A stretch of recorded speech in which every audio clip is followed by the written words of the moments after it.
c'est mon rêve. J'aime bien la pâte. Si j'ai ma main dans la pâte, je l'aime bien. Il n'avait que 15 ans quand il est arrivé en France. Orphelin, fuyant la Guinée, il est hébergé dans un foyer pour mineurs. Collège, lycée professionnel, puis apprenti boulanger.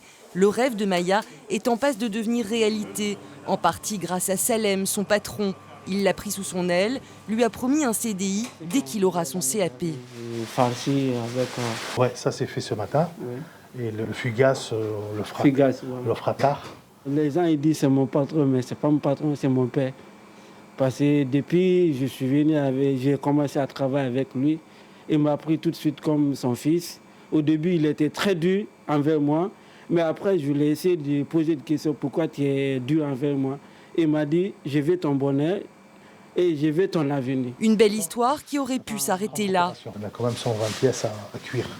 Mais il y a quelques semaines, Maya reçoit un avis d'expulsion. Il devra quitter le territoire français et ça, son employeur ne peut l'accepter. On ne peut pas comprendre ça parce que il avait son récépissé qui est valable jusqu'à 2022 et puis un seul coup, il reçoit un papier comme ça. Vous se demandez pourquoi c'est arrivé. Moi, au début, il avait honte, il ne savait pas quoi faire. Mais après, lorsqu'on a compris que il dit il faut qu'on fasse quelque chose. Mobilisation, pétition, depuis, Salem remue ciel et terre pour garder son apprenti avec le soutien des élus, un véritable élan de solidarité. C'est un bel exemple d'intégration réussie, puisque Maya arrive à 15 ans, ne parle pas français, n'écrit pas français, il suit un processus, il va à l'école, il passe un CAP en ce moment de boulangerie, il trouve un patron qui veut bien l'accueillir dans son contrat d'apprentissage.